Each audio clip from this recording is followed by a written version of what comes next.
Mesdames, Messieurs, c'est toujours un plaisir de vous informer des avancées de la campagne des législatives et locales 2025. Vous le savez, avec moi sur ce plateau, Dimitri Abourneur. Dimitri, bonjour. Bonjour Lindsay.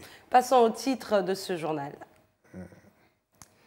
J-1 avant le double scrutin des législatives et locales 2025, marquant la sortie de la transition politique au Gabon, les candidats en opération de charme auprès des populations. Et puis, les grands partis politiques apparaissent favoris de ces élections avec une présence marquée sur le terrain. Nous le verrons dans quelques instants. Deuxième élément. Cap sur le Haut-Ogooué. Jeannot Kalima, candidat UDB au premier arrondissement de Franceville. Jeannot Kalima, candidat indépendant, candidat PDG au département de l'Ekabi, Léolo, et Jeanne Lando, candidate UDB au premier arrondissement de Franceville, ont récemment communié avec les populations de leur circonscription électorale, nous raconte Yves Oyono. Ngoni, ville lumière. Jeannot Kalima du PDG cherche le chemin de l'Assemblée nationale et le contrôle des collectivités avec son équipe présentée aux populations depuis les premières heures du début de cette campagne électorale. Nous sommes ici rassemblés en Ngoni, ville lumière, pour lancer officiellement ce samedi 20 septembre 2025 dans une ferveur militante notre campagne électorale pour le compte du Parti démocratique gabonais dans le département de l'Ekabi-Léolo. Dans la ville de Ngoni, le Parti démocratique gabonais est mobilisé comme un seul homme pour le 27 septembre 2025. Il nous faut toujours avoir à l'esprit que le pouvoir que tout acteur politique détient émane bien évidemment de vos bénédictions. Échanges, causeries et marches ont eu lieu pour expliquer aux populations les idées défendues par les candidats de la team Kalima.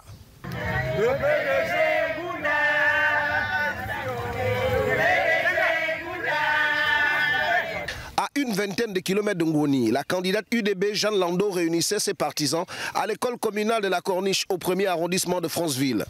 Parce qu'avec Jeanne Lando, ce sera la vérité. Avec Jeanne Lando, nous allons continuer ce qu'Oligui a commencé. Native de Franceville, Madame Lando aura présenté à la population toute son équipe. Et puis le Haut-Ogooué profond vit aussi au rythme de la campagne. Pour le constat, notre reporter Yves Oyono a fait le tour de plusieurs camps politiques actifs. Regardons. Cette campagne électorale est un enjeu important pour Arsène Ofouya, Akinikusu des îles Léonis et tous les autres bâtisseurs de cette localité. Aujourd'hui, le peuple a besoin de changement. Et pour le peuple, c'est le changement tant attendu. Ici, il est question de renouvellement, d'ouverture et d'unité. Il faut bien voter l'UDB et tous les candidats UDB. Il faut proposer ce département au concours d'un développement véritable, selon les indépendants. Je poserai les actes au deuxième arrondissement. Matopé Victoire, à ma ville à Rosa, et toute l'équipe s'active dans la commune pour le compte du Parti démocratique gabonais. Les parents font la queue à des fontaines publiques pour avoir de l'eau. Nous avons des endroits où il n'y a pas d'éclairage. Et vous savez que nous assistons aujourd'hui à beaucoup de problèmes d'insécurité. Nous avons aussi le problème des écoles. Dans le deuxième arrondissement, Judith Lekogo et les siens pensent être les meilleurs et les mieux placés pour aller à l'Assemblée nationale.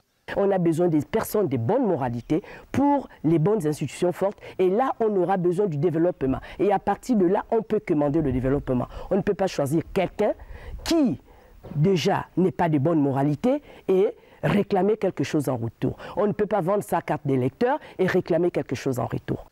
Le 27 septembre approche et la campagne électorale se poursuit ici. Une véritable passe d'armes entre l'UDB et le PDG dans le Haut-Ogooué et l'INSEE. Dimitri, entre discours, débats, échanges et rivalités, la pression monte verbalement dans les meetings, surtout entre les deux partis. Le constat d'Yves Oyono. Dans le Haut-Ogooué, les candidats parlent aux populations et les arguments de campagne sont multiples. Il y en a qui sont arrivés pendant la campagne présidentielle pour dire « Ah oui, on soutient, mais d'accord ». La proximité des uns et des autres avec l'exécutif serait un atout sur le terrain. Ils nous répètent sans cesse être des envoyés du chef de l'État alors que nous cherchons des personnes capables.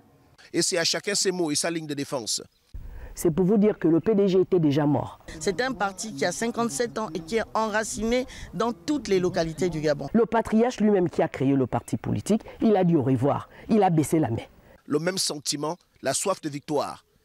À tous ceux qui parlent de l'enfant adoptif, de l'enfant, comment dirais-je, légitime, qu'il n'y a aucun enfant légitime, il n'y a aucun enfant l'objet. Il n'y a qu'un seul enfant en ce moment, celui d'Ébé. À chacun sa campagne électorale et à chacun son camp politique. Je dirais aux populations de voter pour les candidats PDG. Une campagne électorale, c'est aussi des petites piques. Non seulement vous restez dehors, mais vous tirez sur ceux qui ont vu le bon sens. Pendant les causeries, des mots forts s'invitent au débat. Vous savez que le PDG est un parti organisé. C'est la nature humaine, ce sont nos frères, ce sont nos sœurs. Il n'y a pas de parenté, c'est le travail. Mais c'est le plus grand parti aussi. Bon, je n'aime pas trop parler de ça parce que ça fait comme si ils sont importants. Ici, chacun prêche pour sa chapelle. Dans le Moyen-Ogooué, l'UDB a organisé une campagne de dépistage des maladies cardiovasculaires mercredi dernier à Lambaréné. Dimitri. Oui, l'INSEE, en plus de cette initiative à caractère social, les candidats du parti présidentiel ont tenu un meeting dans le premier arrondissement de la commune. Le reportage de Fabienne Ocom et Alban Boumba. À 2 jours de la fin de la campagne, les candidats UDB investis aux législatives dans le premier arrondissement de Lambaréné jettent leurs dernières armes dans la bataille, avec une empreinte sur le volet social. Je voudrais vous dire, moi, Paul-Marie Gondjo, je serai le député de tous les Lambarénéennes et de tous les Lambarénéens. Je dis bien de tous. De tous. Parce que nous faisons de la politique. La politique que nous voulons faire n'est pas celle de vouloir construire un hôpital pour les parents de l'UDB et dire que ceux des autres ne peuvent pas y rentrer. Non. Ce que nous voulons faire doit concerner tout le monde. L'heure était également à la sensibilisation à travers un appel au vote pour ces élections. Ils font de l'abstention l'ennemi commun à vaincre dans le Moyen-Ogooué. Votez utile. Votez pour ceux qui ont aujourd'hui la capacité de pouvoir changer ce pays. N'allons pas gaspiller un vote pour rien du tout. Pour l'Union démocrate des bâtisseurs, la multiplication des sorties est en accord avec la stratégie de campagne de proximité arrêtée par la coordination provinciale du parti, avec en perspective un grand meeting de clôture vendredi 26 septembre, ultime étape avant le scrutin. Dans le département de la Banga-Bigné, le candidat UDB au deuxième siège, Marthe Chantal Ongemba, et Patrick Nzamba Mikala, celui du PDG, ont entamé plusieurs causeries avec les populations de cette localité. Les détails avec Fabienne Ocom et Alban Boumba. Durant cette première semaine dédiée au premier tour de l'élection législative et locale, le département de la Banga-Bigné a accueilli les candidats de différentes formations politiques, avec une faible représentation des indépendants. Seuls 2 partis ont vraiment miné le terrain. Les pompes sont là, il n'y a pas de l'eau. Voilà. Moi, je vais quitter là-bas. Chez le chef là-bas, une vieille femme comme moi, pour venir puiser ici, même s'il y avait de l'eau, il n'y a pas. Tu dois accoster papa. Parce que toi, c'est notre vie. Papa, c'est notre vie. Nous, on a besoin que nos enfants travaillent. S'il y a des gens à la mairie ici, même si vous me dites que maman Jacqueline va balayer les toilettes, je vais balayer.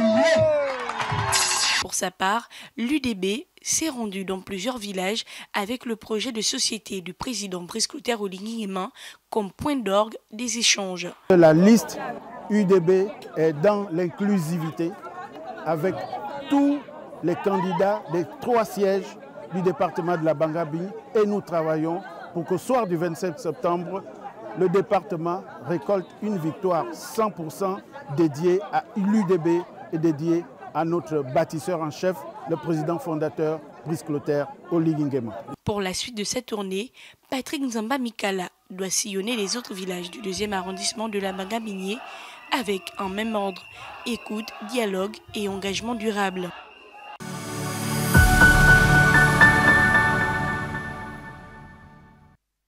Au Moyen-Ogooué, nous y restons, car au cœur du premier arrondissement de Lambaréné, la campagne électorale de l'UDB s'est conjuguée avec un geste en faveur de l'éducation qui a mobilisé habitants et élèves. Fabienne Ocom et Alban Bomba. Dans le souci d'accompagner les jeunes du premier arrondissement à mi-entamer leur entrée de classe, les candidats UDB, Paul-Marie Ngonjo et Madeleine Sidonie Révangué, ont procédé à une remise symbolique des fournitures scolaires.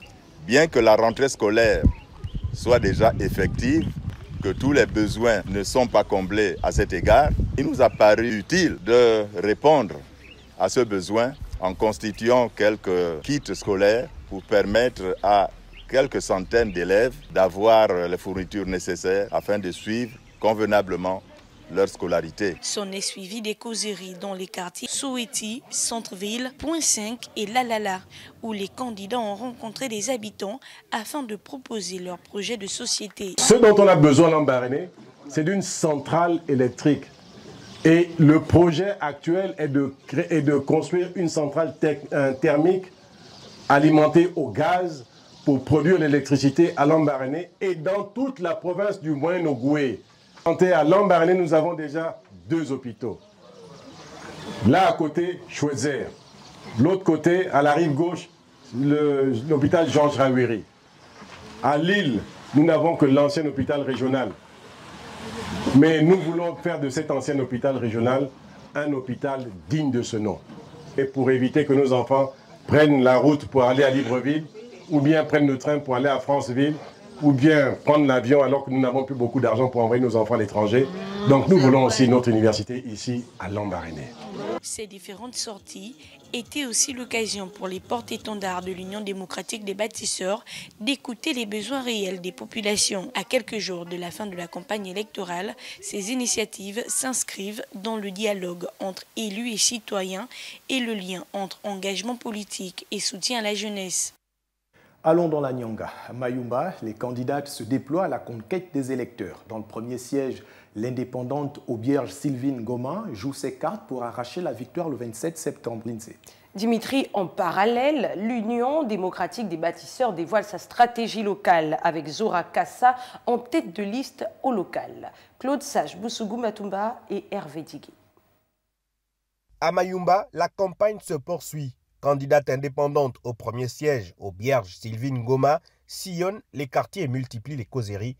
Sa ligne de conduite, convaincre par la proximité et rassurer sur sa capacité à défendre les intérêts de la population, loin des logiques partisanes. Aujourd'hui, nous pensons que Mayumba, avec cette torche indigène, nous devons éclairer Mayumba. Et le coq va retentir le 27. Donc le jour où nous irons aux urnes, c'est la victoire. Et j'appelle ici mes frères et sœurs de Mayumba de venir voter massivement le 27. Dans le même temps, l'Union démocratique des bâtisseurs affine son plan de bataille. À la tête de liste locale, Zora Kassa, épouse Ndigou, a décliné devant ses partisans la stratégie de son parti. La commune de Mayumba est en effervescence. Le parti UDB est clairement acclamé et la vision de notre parti ne s'éloigne pas de celle de notre président.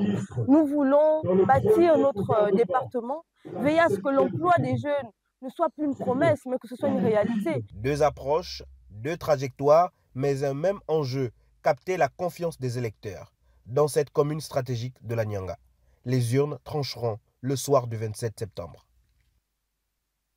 Les candidats en lice sont en démonstration de force dans l'Ogooué Lolo, Dimitri. En effet, l'INSEE, les différents candidats au 2e arrondissement de Koulamoutou assènent leurs arguments les uns après les autres. Le point avec Cyril Bertrand Galeko et Bertin Osaga.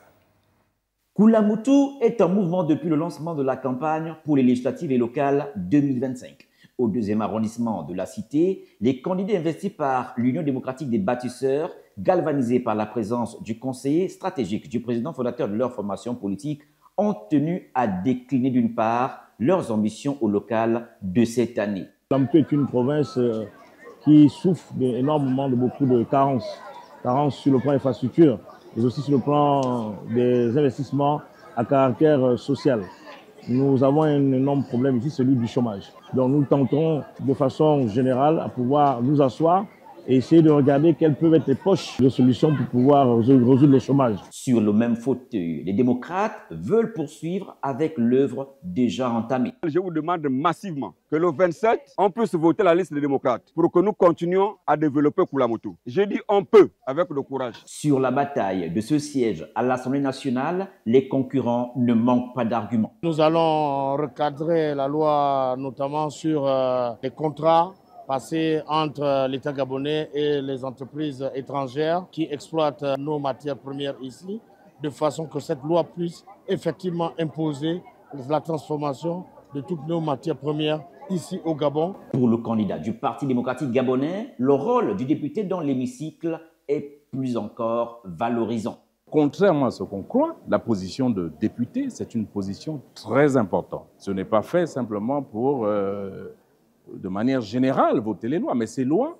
sont votées en fonction des problèmes de la population. Donc, moi, mon rôle, ça va être de reporter, en même temps qu'on parle des problèmes de la nation, on parlera aussi spécifiquement des problèmes des habitants du 2e arrondissement. Tout compte dit, seul le soir du 27 septembre 2025 nous donnera l'issue de ces empoignades. Dans le canton Leleme, province du Walentem, la tête de liste UDB au local, Marc Onan et Sangui, département du Wole, enchaîne les rencontres. Lindsay. Dimitri, effectivement, est dans le 2e arrondissement de la ville d'Oyem. La tête de liste PDG au local, Antoine Meigny-Meyi, poursuit sa série de rencontres de proximité. Andy Tungui et Ludovic Bitégué. Canton Leleme, département du Wole, la tête des listes UDB au local poursuit son périple à travers la région. Marc Onan et Sangui indique à ses électeurs le choix à faire durant le vote. Le bamina voté. Nga bobo fomo so ne bazwanzo lida zuya ko bakala oligi. Ministre bena mbara politique wonen. Oneza. Nga morka mina zona ne UDB ministre na anumbo. Dimina o. E vorwa zu samedi. On ne vorna e moratona akumna oligi. Atinsi na bele pour assemblée ye pour sénat. Na bwana yo binga zure binga zuwa ko minzong.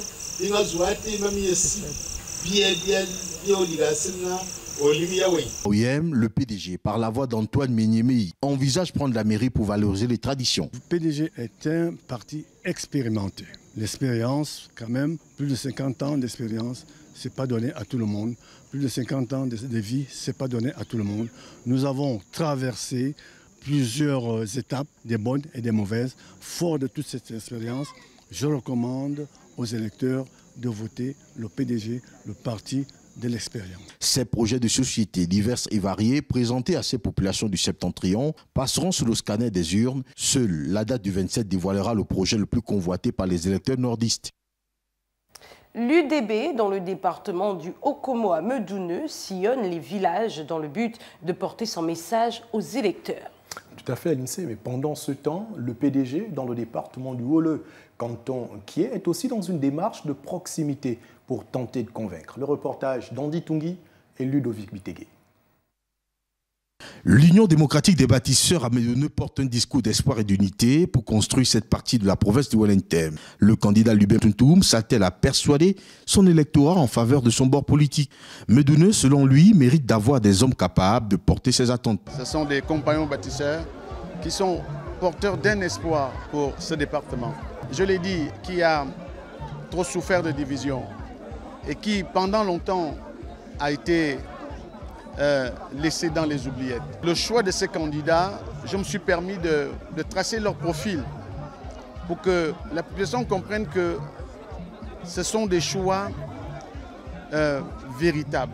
Dans le canton qui est, précisément au village Envam, le candidat PDG aux législatives affiche clairement son ambition parlementaire. Je suis comblé, je retrouve mon canton. J'ai commencé à sillonner ce canton en 2021.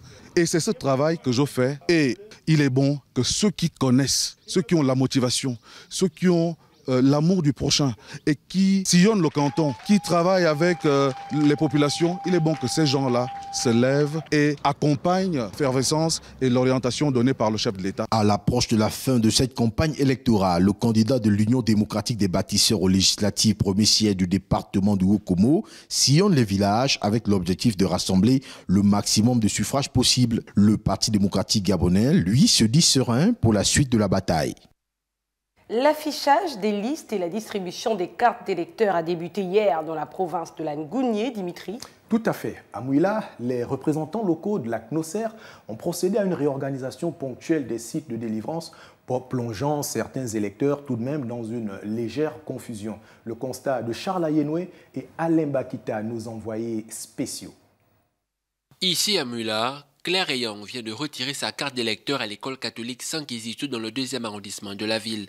Âgée de 45 ans, c'est la première fois qu'elle se prête à un tel exercice. Avant, je n'avais même pas un peu de motivation pour aller me faire enrôler, m'inscrire sur une liste et voter. Parce que pour moi, ça ne servait à rien. Et maintenant que les choses ont changé, donc je me vois déjà voter. Si tout s'est bien passé pour elle, ce n'est pas le cas pour tout le monde. Evelyne Munzego a parcouru plusieurs kilomètres pour obtenir le précieux document, le site de distribution habituel ayant brusquement changé. Je parle à la mairie. La mairie me dit non, on ne nous a pas donné les cartes. Allez-y au gouvernorat là-bas. Je pars au CPP. Les gens du CPP me disent non, vos cartes c'est pas ici, maman. Allez-y à l'école C. Je vais là-bas à l'école C là-bas aussi. Vraiment, c'était difficile pour que vraiment on me reçoive. C'est après cela qu'ils ont dit oh non, en général vous les gens du CPP, il faut maintenant partir à Kizito. Je suis contente puisque j'ai eu, qu'on appelle ça, ma carte. Pour le gouverneur de la Ngounié, par ailleurs membre de la commission électorale provinciale, cela est dû à plusieurs facteurs. En général, la distribution de cartes se fait dans les bureaux de vote, dans les centres bureaux de vote. Donc cette fois-ci, du fait que nous nous sommes retrouvés tout juste, on n'a que 2 jours pour la distribution de cartes, on a essayé un peu de regrouper l'ensemble des populations dans deux sites. Essentiellement pour permettre, et le fait que le nombre des distributeurs de cartes a aussi diminué, on n'en a plus assez comme par le passé, compte tenu des difficultés financières, j'entends. Donc on a dû informer les populations pour leur demander de se rapprocher des zones que nous avons arrêtées. Avec plus de 86 600 électeurs inscrits à ces élections jumelées de la Ngounié, l'opération va se poursuivre jusqu'à ce samedi 27 septembre, le jour de vote. Voilà qui met un terme à ce journal, mais avant de le refermer, rappelons les titres, Dimitri. J-1 avant le double scrutin des législatives et locales 2025, marquant la sortie de la transition politique au Gabon. Les candidats en opération de charme auprès des populations. Et puis, les grands partis politiques apparaissent favoris de ces élections avec une présence marquée sur le terrain. Nous l'avons vu dans ce journal. C'est la fin de cette édition d'information. Prochain rendez-vous 19h30 pour le dernier journal de la campagne du premier tour. On se dit alors à tout à l'heure. À tout à l'heure, Dimitri. À tout à l'heure.